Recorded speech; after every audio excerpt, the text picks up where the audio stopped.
Hey everybody, Dirili here. Thank you so much for joining me for another episode of Hakuoki Kyoto Wins. We are on Hijikata Toshizo's route. I think perhaps the continuation ending might be in this one for him, but I'm not sure. We'll only really know once we get into it. So let's hop right in. We're, of course, at the Fushimi Magistrate, and we end the last episode with Hijikata catching our stomach growling. This should be interesting.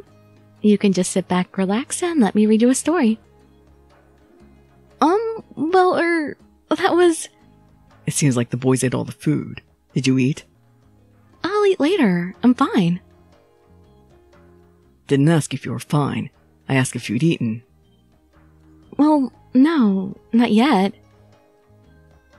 My voice was timid as I answered, and Hijikata sighed before taking something out of his pocket. Geez, here you go. What he had taken out of his pocket was one of the rice balls I'd wrapped in a bamboo leaf that I'd left out for the captains earlier. This should be yours, Hijikata. Just shut up and eat it. No, Hijikata, you should eat it instead. I refrained from grabbing it, but Hijikata gritted his teeth from being annoyed, and we both stared at the rice ball being offered. Awkward. And we get a picture of it. Aww. How can you not share it with them? I'm already blushing away. Don't tell me you're rejecting my kindness. Fine, here. We'll half it. You happy now? Yes. He gruffly split the rice ball in half, and then he handed it to me. They like to use that word gruff with Hijikata. Everything he does is gruff. He gruffly split the rice ball. The force of his hand as he reached toward me. It was a statement that he wasn't going to take no for an answer. I grabbed the rice ball from his hand. Thank you. Then I'll take your offer and take your half. As soon as I grabbed the rice ball, Hijikata hastily bit into his half and scarfed it down. I saw him, and I too rushed to bite my rice ball. Oh, no rush. As soon as I'd swallowed my first bite, I nearly melted from the relief of eating. Phew, this is delicious. Don't compliment your own cooking. Despite Hijikata standing over me, the satisfaction of food entering my stomach prevailed. My eagerness made me a little self-conscious. Hijikata, however, seemed unfazed by it, and he spoke as he continued eating his rice ball. Stop worrying about the others, and eat the portion of food you deserve, hear me? Sorry, I'll be sure to do that next time. Yeah, make sure to set some aside for yourself as well as the captains. I wasn't trying to lecture you. But you did anyway. Then he stopped chewing and muttered with chunks of rice in his mouth. Then it's my turn to lecture you. Don't speak with your mouth full, young man. Thanks. Don't worry. I'd rather it be eaten by the other men. I could always eat later. I'll be fine. That's not what I'm talking about. I meant to say thanks for sticking around. Oh. Yes, I decided to stay with the Shinsengumi. Despite Sen offering me a safe place to hide out, I turned her down. I made the decision to stay beside this man, and Hijikata was happy about it too. What's with the funny face? Hurry up and eat. Okay. I was rushing to eat the rest of my rice ball, but it's not good for you to rush eating. Suddenly, I didn't feel so hungry anymore, as if another feeling made all the others vanish. Ah, the love has not only filled my heart, but also my stomach. However, it seemed like Hijikata was just standing there, watching me finish the rest of my rice ball. Was that enough to eat? Yes, I'm fine now. I'm going to leave the compounds to you. Take care of this place. Okay, I'll do my best. I was so happy that Hijikata had entrusted me to watch the compounds, so I couldn't help but straighten up as he spoke to me. And I think Hijikata flashed a quick grin when he saw that. Yeah, I'm sure he's leaving the compounds all to me, while everybody else goes out to do something else, right? I'll guard the magistrate's office all by myself. I don't need Gen or Yamazaki or anybody. He turned around and disappeared to the back of the building. I watched his back the whole time. Just before the beginning of the new year, Okita's condition worsened. It was determined that he had contracted pulmonary tuberculosis. His disease wasn't uncommon, but it was incurable. I suspected he might be seriously ill when he began to lose his strength, but I never guessed that tuberculosis was the cause. The entire Shinsengumi was shocked and saddened by the news.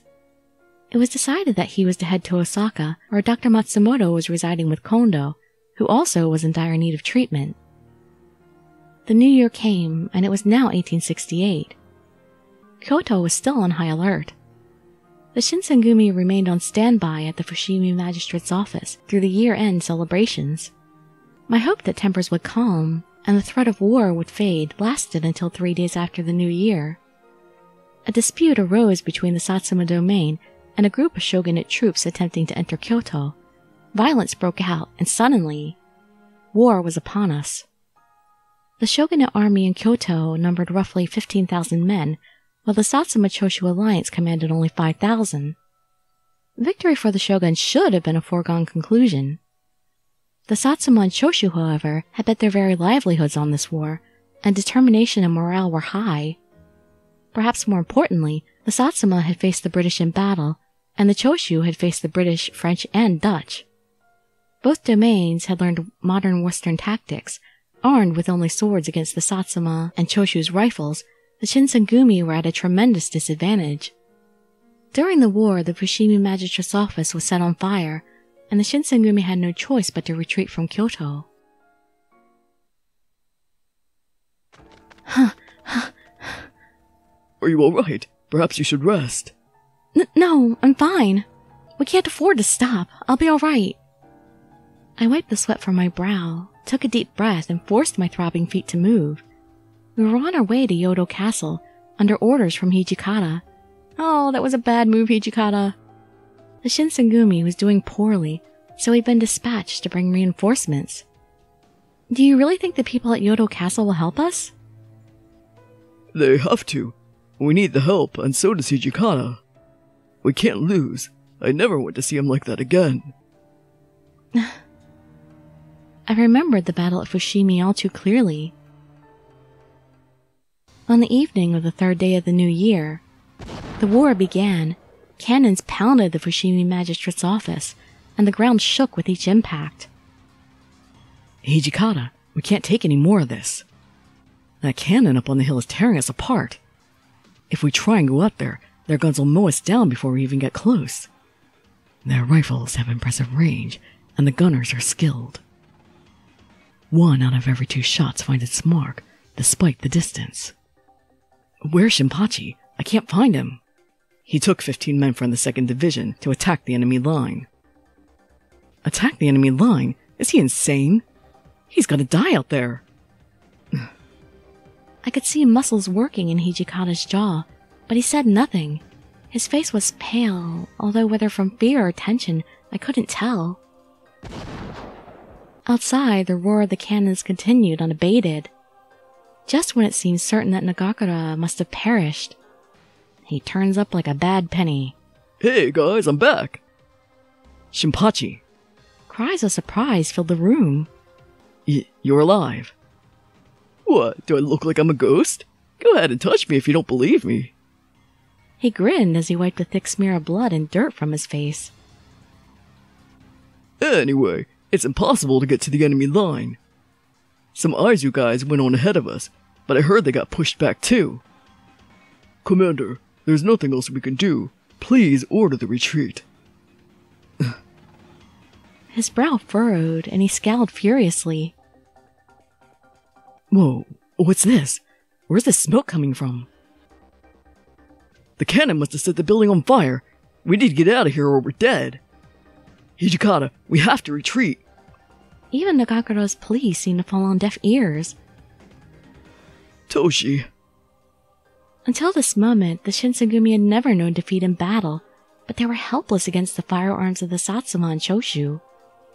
The Shinsengumi was Hijikata's life.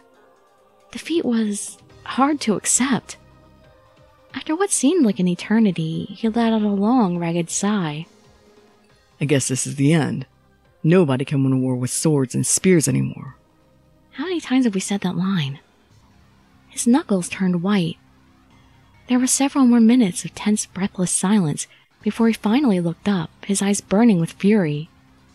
We're pulling back, but we haven't lost. They'll pay for this. Fury wasn't the only thing in those eyes. Behind them I could see a bitter, desperate agony.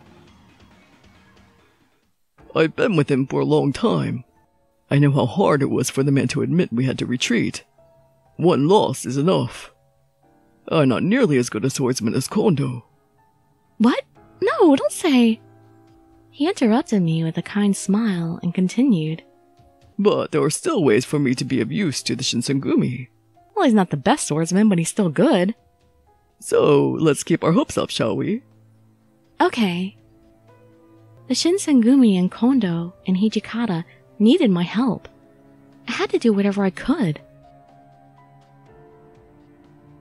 It took us several hours to reach Kyoto Castle. Hijikata's hope was to use the castle as a new staging area where he could garrison our troops and launch ambushes from. Unfortunately...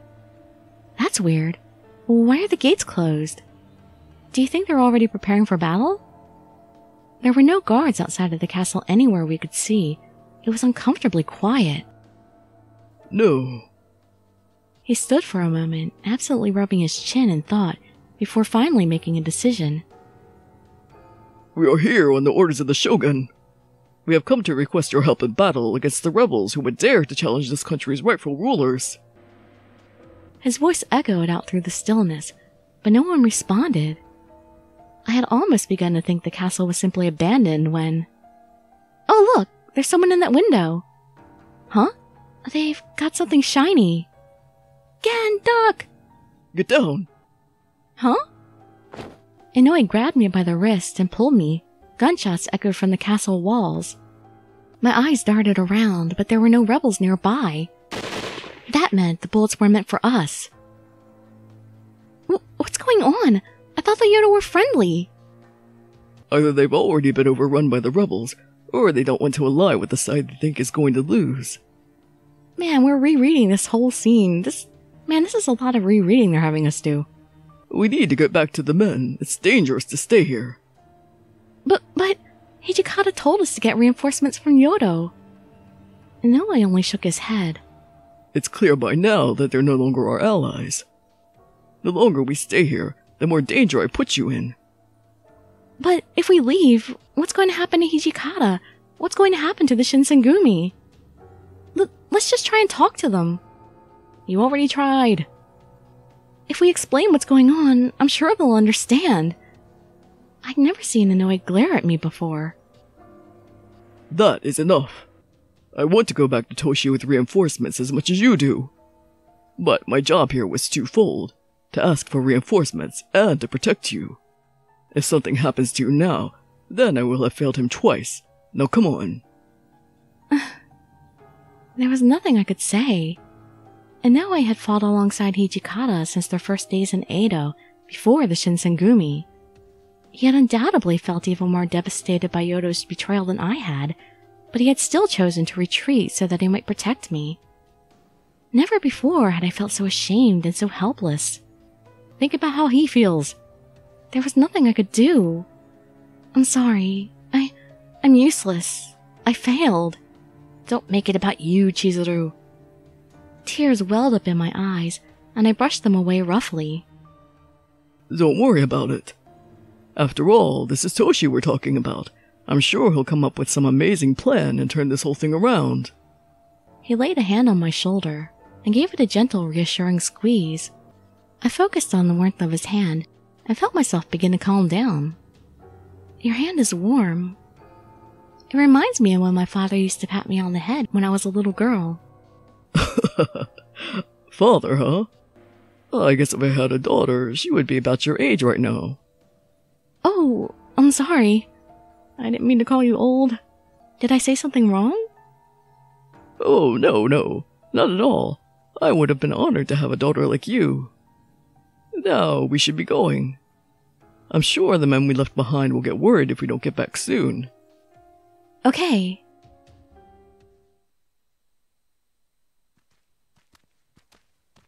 What?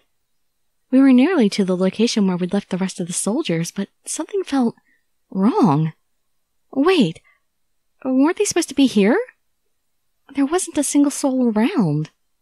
Did we get lost? Are they hiding? No, we couldn't have. It should be just up ahead. Then, as we rounded the corner, I noticed something lying on the ground. Inoue, there's someone over here! No, impossible. The rebels couldn't have gotten here already. He's wearing Shinsengumi blues. Could he? Stay quiet. We don't want to give ourselves away. I nodded. Could the Satsuma Choshu Alliance already have troops here? If they did, they were hiding them very well. Neither Inoue nor I could sense anyone nearby. No rebels, but no Shinsengumi either. Then we came around another bend in the road, and I gasped. Warriors in blue jackets of the Shinsengumi were piled up along the road, dead where they'd fallen. And standing in the middle of this carnage. I thought these men looked familiar. You are here. Kazuma's smile was a cruel, mocking thing. You! Why? I was so furious I could hardly speak. To see what the Yodo domain had decided to do. It seems following tedious politics has at last paid off. I never thought I might find you. I felt his eyes on me, like those of a snake staring down its prey, before they shifted to take the ground around him. I thought they might entertain me until you returned. But they weren't even skilled enough to do that. Out of the corner of my eye, I saw Inoue shake with rage. Most of the men who lay dead on the ground in front of us were members of his 6th Division. And now, because I had chosen to stay with the Shinsengumi, Kazuma had returned, and Inoue's men were dead. Oh, good lord, Kazuma would still have attacked the Shinsengumi even if you weren't around, Chizuru. Kazuma had taken their lives, and for what? I was otherwise engaged during our last encounter, Chizuru. But this time, you'll be leaving with me. Kazuma had demonic powers that put him in a class above any mortal man. 2 skilled swordsmen working in concert might be able to hold him back, but not defeat him. Inoue and I would not be able to defeat him, nor, as I suspected, would he allow us to escape. If I surrendered to him, however, then he might let Inoue leave. I stepped forward and steeled myself. Stay back. Inoue moved forward to put himself between me and Kazuma. Not a smart move. Inoue? I had a bad feeling about this. What are you doing? I'm sorry, but you'll have to run for it. Get back to headquarters and tell Toshi. Tell him that I apologize for my incompetence, and that I hope he will forgive me for not staying with him to the end. Tell him that I don't have the words to thank him for giving a man like me the chance to be a part of something. I'll never forget what he did for me. No, I can't do that. I won't just leave you here to die. This man is after me. If I go with him, then you can live. Please. Inoue's smile was bitter. Well, are you suggesting I should use a girl as a shield so that I can escape? How could I call myself a warrior then? Besides, what parent wouldn't lay down their life to protect their child? No father wants to see his daughter die before he does. Oh, don't pull that card on me. But... Inoue had finished talking, though. He turned his back to me and drew his sword. Suddenly, I remember the conversation we'd had on the way back from Kyoto Castle.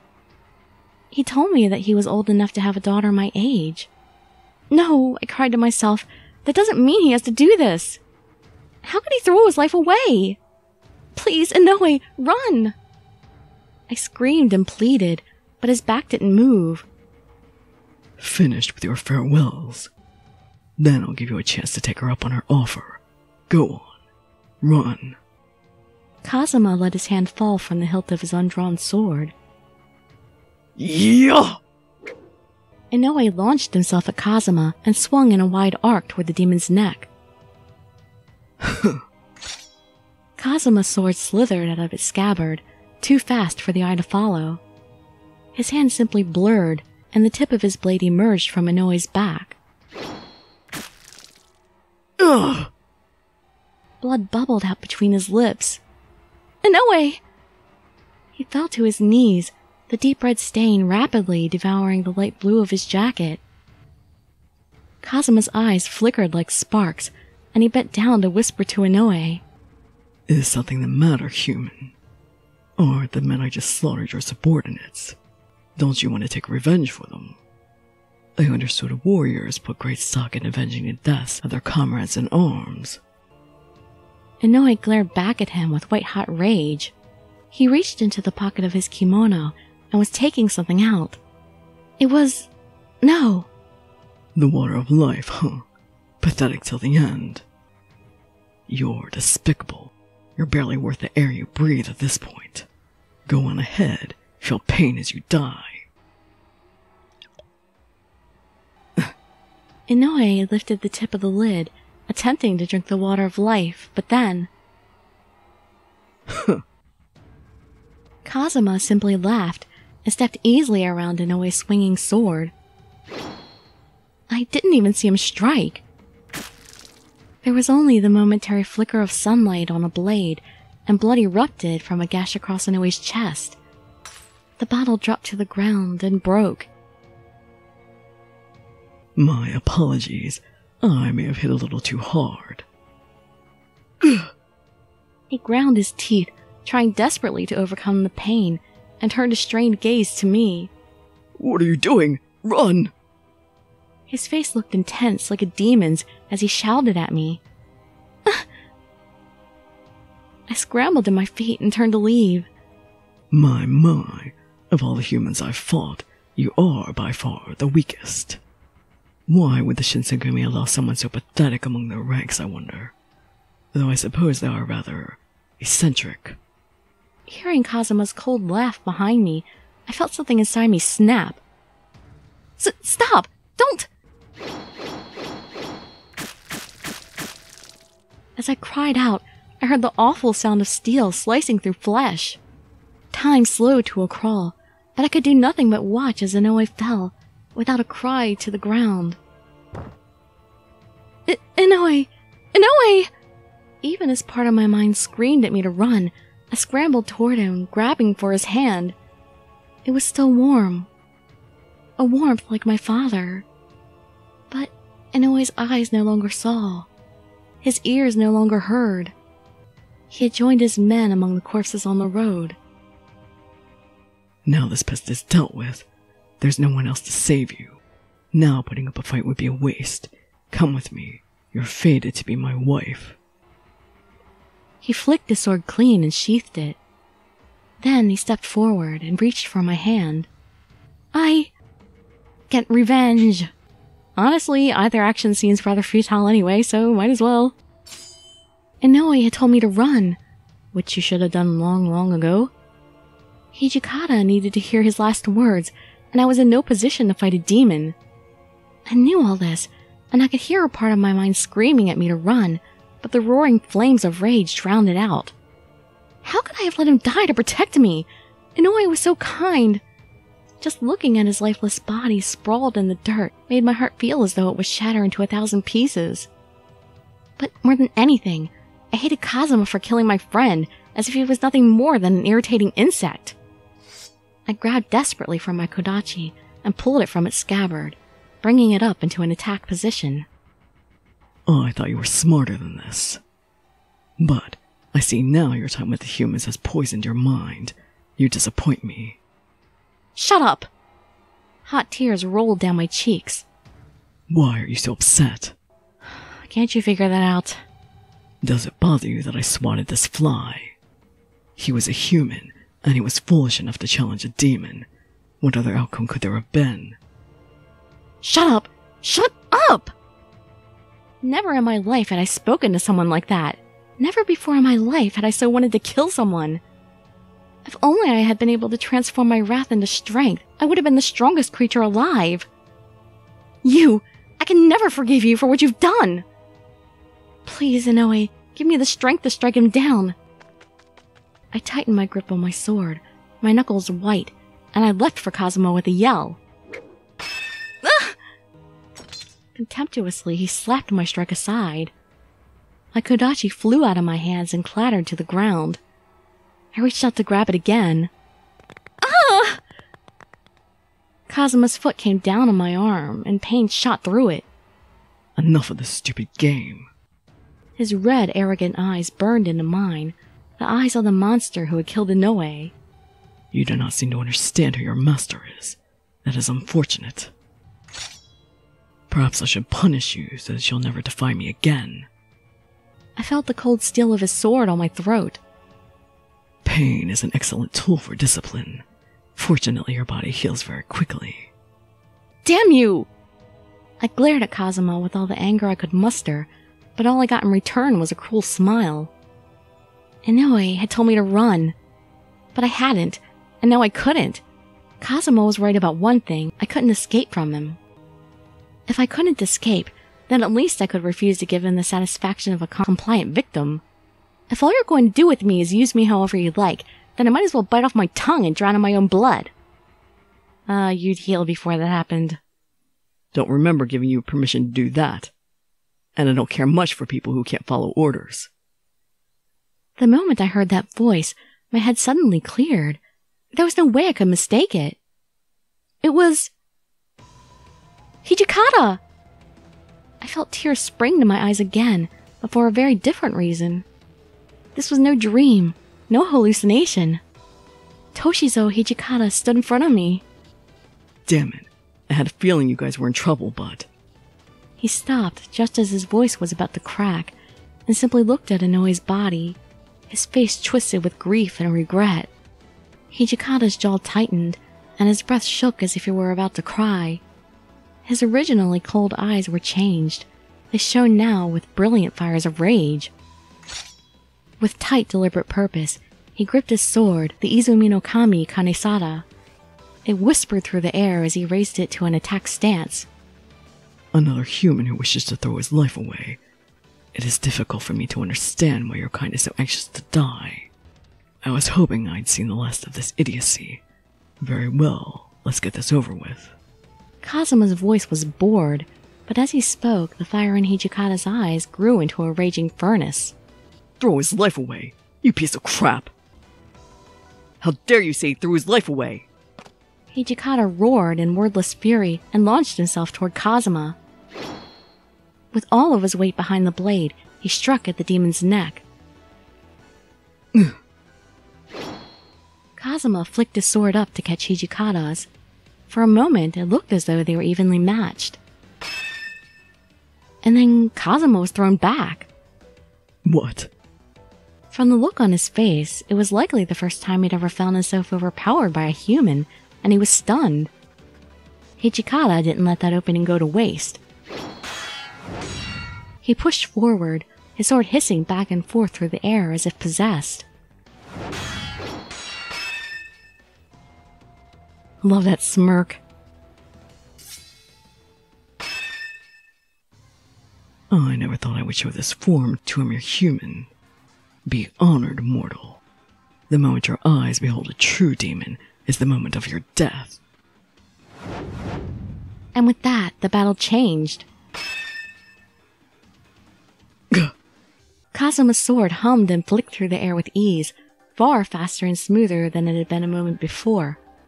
It was all Hijikata could do to anticipate and block his strikes, leaving him no time to try and land an offensive blow of his own. Where's the fire you had a moment ago? Is this the most you can muster for the dead insect? Kazuma's demonic strength and endurance were beginning to show. He wasn't even breathing hard.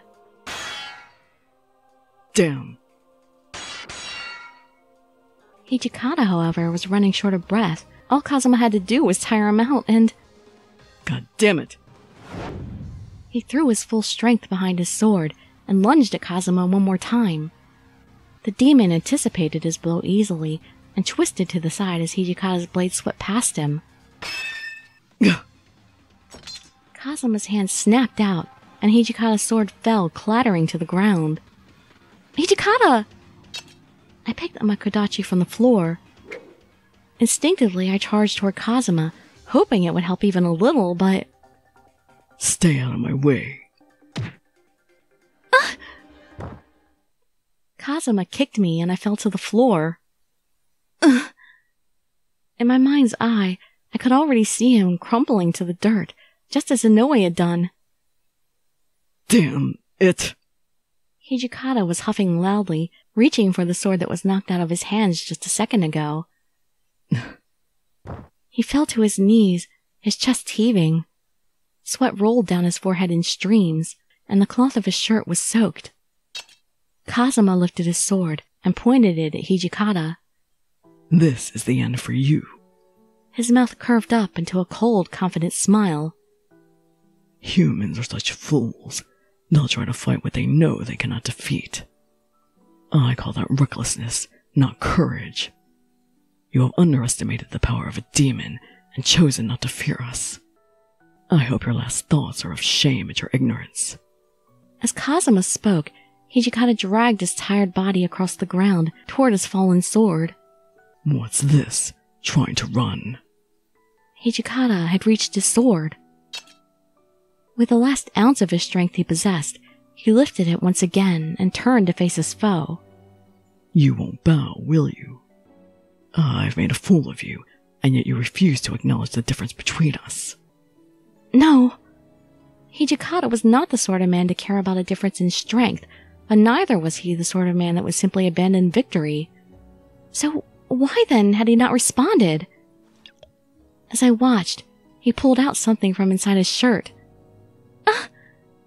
A tiny bottle filled with red liquid. The water of life, eh? How far do you mean to take this idiocy? Hijikata replied with a toothy grin. I'm an idiot, huh? Like I give a crap what you think. We were always a pack of idiots. We shared an idiot's dream that we all were too bullheaded to give up on, and now here we are. We're halfway up the hill. If we stumble now, we're gonna fall all the way back down. Even if you become a fury, you'll be nothing more than a faded reflection of a true demon. Hijikata's grin never wavered. Well, you never know till you try. Hijikata, no! My cries fell on deaf ears. Hijikata lifted the bottle to his lips and drank.